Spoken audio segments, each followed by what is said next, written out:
Nous sommes donc au Salon du patrimoine immobilier et j'ai le plaisir de recevoir Pierre Sabatier. Bonjour Pierre. Bonjour Guy. Alors, vous êtes président de l'OREP et vous êtes économiste. Aussi. L'OREP, pardon, en deux mots.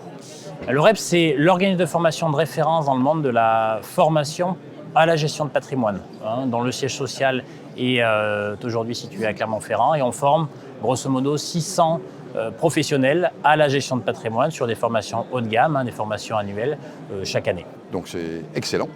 Excellent. Et Clermont, parce que Jean Oulanier enseignait capitale de la gestion de patrimoine grâce à l'héritage légué effectivement par Jean Oulanier. Et alors, en tant qu'économiste, est-ce que vous pouvez définir en deux mots votre spécialité ? Alors moi je suis avant l'OREP patron d'un cabinet indépendant de recherche économique et financière appliqué à la stratégie d'investissement que j'ai créé en 2008 et dont le métier c'est justement faire de la prospective. Donc on fait comme un médecin, on achète de la donnée, on traite de la donnée, on l'interprète pour poser des diagnostics et ensuite on fait de la prescription.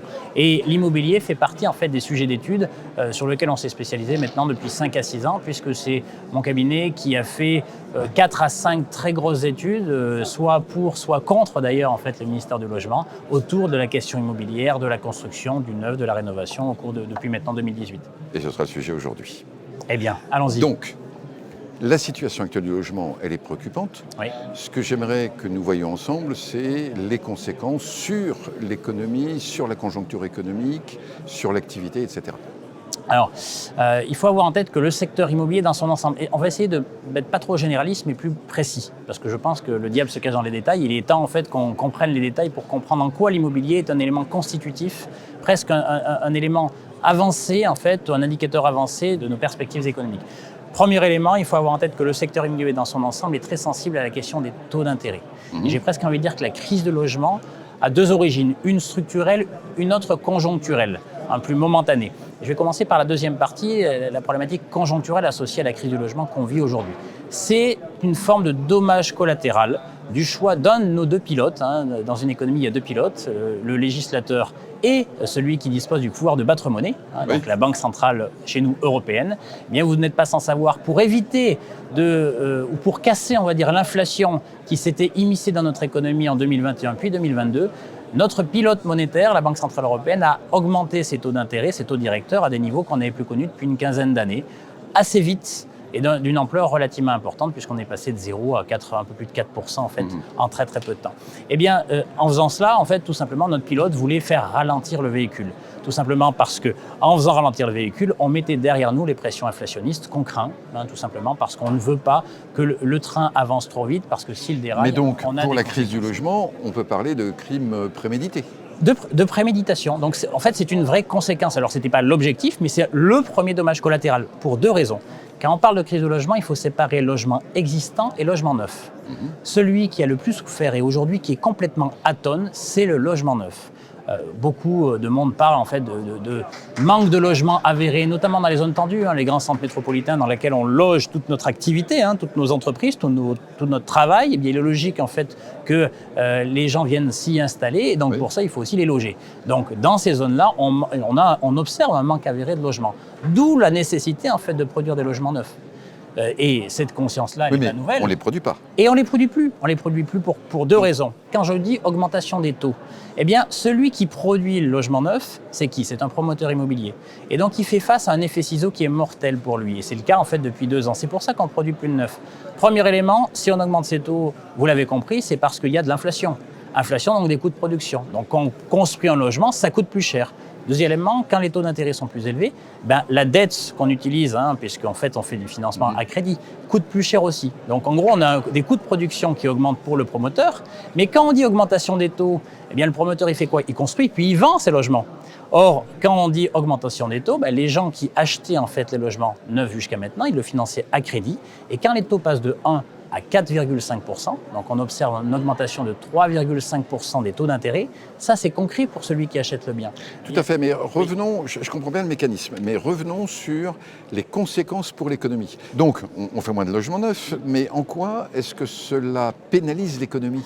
Alors, premier élément, déjà, vous avez des gens en fait qu'il faut loger. que vous ne pouvez pas loger. Donc on peut considérer qu'une partie du chômage qu'on va constater, eh bien, est une forme, si les gens ne peuvent pas être là et ne peuvent pas se loger pour finalement répondre aux besoins en travail proposés dans ces zones-là, eh bien, on peut avoir un manque à gagner, un chômage structurel qui augmente. Plus de chômage, moins de consommation, moins de richesse créée. Premier élément. Deuxième élément, les promoteurs immobiliers, ceux qui construisent, ce sont des entreprises qui embauchent des artisans pour construire. Eh bien, c'est les gens qui sont embauchés dans ces activités-là. Si elles n'existent pas, eh bien, il n'y a pas d'activité, donc il n'y a pas de revenus, il n'y a pas de salaire distribué. Donc les gens, en fait, on distribue moins de salaire, moins de revenus. Et donc si on distribue moins de revenus, il y a aussi moins de choses qui est consommée. Sachez une chose, c'est que l'essentiel de la richesse qu'on crée en France comme partout repose sur la consommation des ménages. En finalement mettant en difficulté les acteurs de l'immobilier neuf, eh bien, on met en difficulté tout l'écosystème et tous leurs travailleurs. Tout à fait d'accord, mais ça, on pourrait le dire pour n'importe quel secteur d'activité, finalement. Oui, mais sauf que là c'est un arrêt brutal, c'est un arrêt immédiat. Et donc là, vous coupez le robinet immédiatement, puisque les promoteurs immobiliers sont en grande difficulté. Et comme vous l'évoquiez, il n'y a plus de création, il n'y a plus de production de logements. Sachez tout de même que rien qu'à travers les dispositifs fiscaux type Pinel, donc qui vont bientôt s'éteindre, mais voilà, mais on produisait dans les années 2010 à travers ce type de dispositifs fiscaux entre 40 et 50 000 logements par an. Aujourd'hui, on n'en a quasi plus. Et donc, quand on construit 40 à 50 000 logements en moins, eh bien, en fait, il y a toute une chaîne qui ne vit pas des subsides en fait, associés à la production. Ça, c'est pour le logement neuf. Il y a aussi l'autre partie qui est le logement ancien. Eh oui. Évidemment, on était sur des niveaux de transactions qui avaient atteint, donc les transactions dans le logement ancien avaient atteint quasi 1 200 000 transactions annuelles en 2022. Un sommet historique. Alors précisons, en quoi ces 1 200 000 transactions contribuent-elles à l'économie? Mais là encore, c'est parce que ça alimente tout un écosystème qui vit de la transaction. Pas du prix de l'immobilier, mais en fait du fait qu'il y ait transaction. Qui sont-ils? Vous les connaissez tous, les agents immobiliers qui vivent de la transaction immobilière. Donc plus il y a de transactions immobilières, plus on gagne de l'argent, plus on a des revenus qu'on va consommer derrière. Et donc tout cet argent qui n'est pas là, eh bien il manque comptablement à l'économie. Puis je rappelle, la richesse créée, 2/3 repose sur la consommation des ménages. Si les gens ont moins de revenus ou disposent de moins de revenus, ils consomment moins. Donc il y a un effet boule de neige. Et quand je dis moins de revenus, ça veut dire qu'ils vont moins dans les magasins de centre-ville. Et donc en gros, c'est toute la chaîne. Vous comprenez pourquoi? En fait, on a vraiment un enchaînement de choses. Là, j'ai parlé des agences immobilières, mais il y en a plein d'autres. Agences immobilières, entreprises artisans en fait de la rénovation. Naturellement, lorsqu'il y a moins de transactions, il y a aussi en fait moins de rénovation. Je ne parle pas en fait de la question thermique ou énergétique, mais de la rénovation tout court. Donc là, il y a un manque à gagner aussi. Je parle évidemment d'un métier qui n'avait plus vécu dans la difficulté depuis des lustres, qui s'appelle en fait les notaires. Parce que les notaires, lorsqu'il y a transaction immobilière, eh bien, il y a revenus, il y a moins de revenus. Aujourd'hui, c'est rare, on a des études notariales qui licencient. C'était plus arrivé depuis Mathusalem. Et donc, vous voyez, c'est tout l'écosystème finalement qui repose sur la transaction immobilière, qui se grille pour une raison toute simple. C'est, je le répète, des taux d'intérêt qui passent de 1% à 4,5%. Le pouvoir d'achat immobilier à mensualité constante baisse de 28%.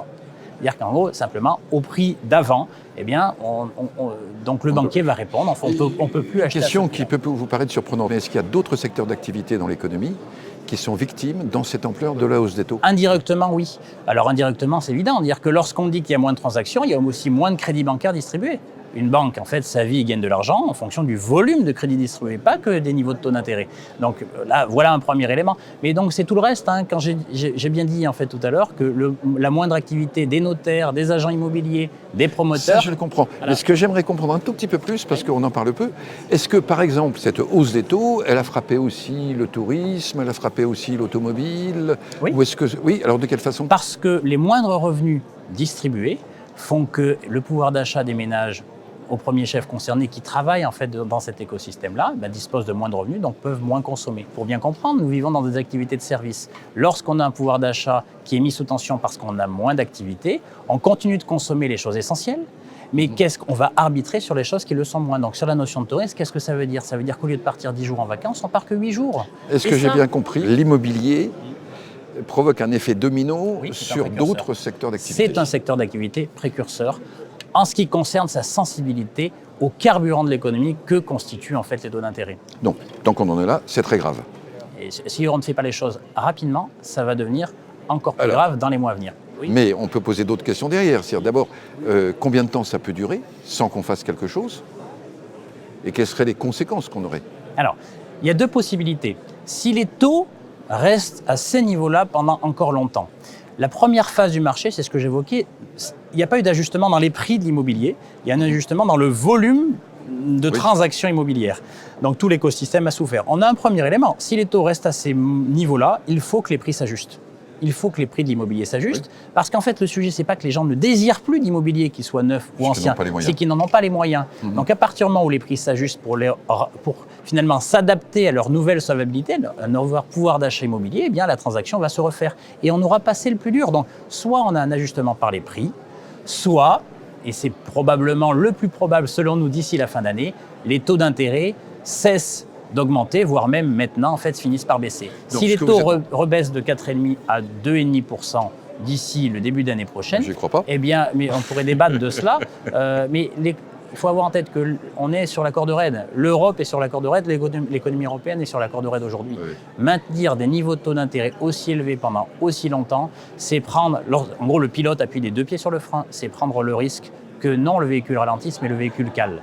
Et je ne crois pas que nos autorités soient prêtes à assumer le fait de faire caler le véhicule. Donc ils n'auront pas d'autre choix au second semestre de baisser leur taux d'intérêt, parce que les conséquences, les dommages collatéraux donc issus de ce qu'on vient d'évoquer. Espérons que vous avez raison. Mais imaginons que pour des raisons géopolitiques ou autres, ou pour des raisons d'inflation, finalement les banques centrales ne puissent pas ou décident de ne pas baisser le taux d'intérêt. Dans ce cas-là, ce que j'ai compris, ajustement par les prix, mais donc finalement le marché, l'économie vont se guérir d'elles-mêmes. D'elles-mêmes. De toute façon, la nature fait qu'on doit... Alors, non, deux éléments. Donc où est le drame ? C'est que l'ajustement des prix fera des malheureux. Celui qui a plus que celui qui doit. Donc il va falloir faire le choix en fait du flux, c'est-à-dire de la production, ou du stock, celui qui possède. Mais par contre, au niveau activité économique, ça va repartir. Et ça repartira, à partir du moment où il y a le volume de transactions, ça repartira peut-être pas aussi vite parce que l'activité, le chiffre d'affaires, c'est un volume fois un prix. Si le prix baisse, même si le volume repart, on sera peut-être un peu moins bien que la situation initiale, mais c'est pas grave, ça repartira et c'est ça le plus important.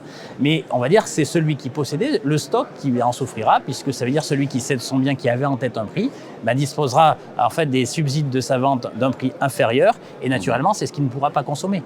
Par ailleurs, puisqu'il y aura une forme de manque à gagner, mais c'est moins grave. Mais d'autres pourront acheter, mais donc il faut absolument déverrouiller la chose. Ça c'est pour l'ancien. Pour le neuf, c'est plus grave. Pour le neuf, c'est plus grave parce qu'en sus de tout ce que j'ai évoqué, nous avons fait disparaître, on avait des dispositifs fiscaux qui permettaient de flécher de l'épargne pour la production de neuf. Ces dispositifs sont en train de s'éteindre sans avoir aucune substitution déjà crédible en fait envisagée. Donc là, on a un vrai sujet puisque le logement, c'est pas qu'un sujet d'investissement, c'est aussi en fait un bien de première nécessité. Et alors, dans ces zones-là, aujourd'hui, il n'y a pas de reprise. Il n'y a pas de remplacement de la production. Nous arrivons bientôt vers la fin de cette interview. J'ai deux questions importantes à vous poser. La première, pourquoi les gouvernements n'ont pas, je dirais, cette analyse que vous avez, c'est-à-dire que pourquoi ils n'aiment pas l'immobilier, pourquoi ils parlent de rente, alors que s'ils vous écoutaient, donc, ils feraient autrement. Alors, pour bien les connaître, je ne sais pas, mais en même temps, je ne suis pas psy.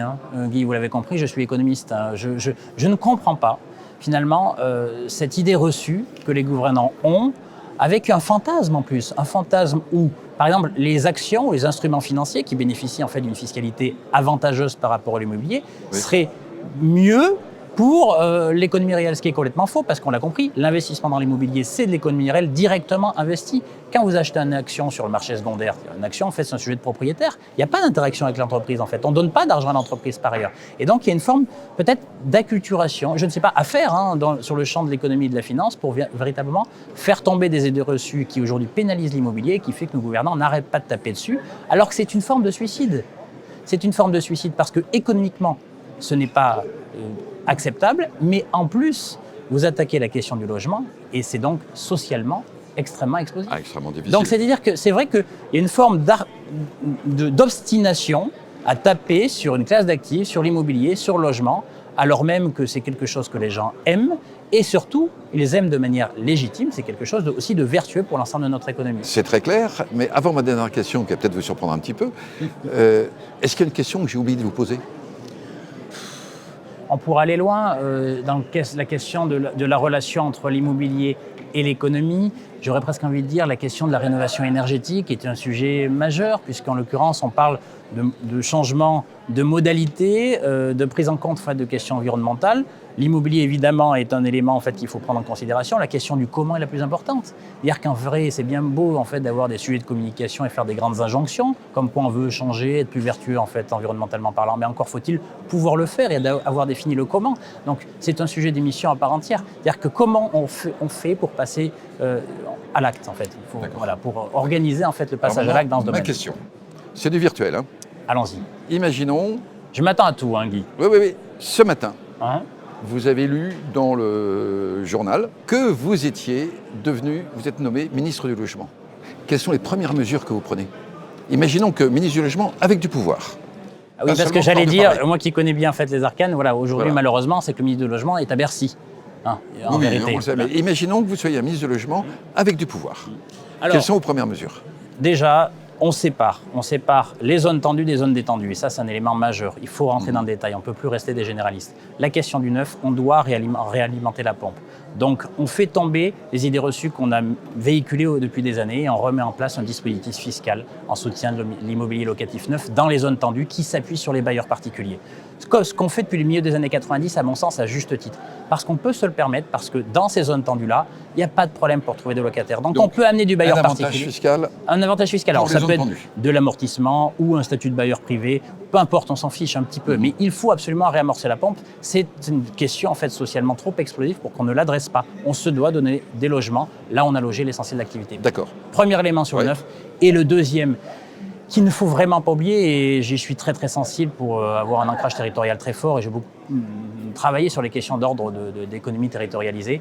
Il y a la question de l'ancien et surtout des zones déconcentrées. Il faut mettre en place et bâtir, probablement, faire des gros efforts sur, non les avantages fiscaux associés à la rénovation, mais travailler sur la notion du prix de la rénovation.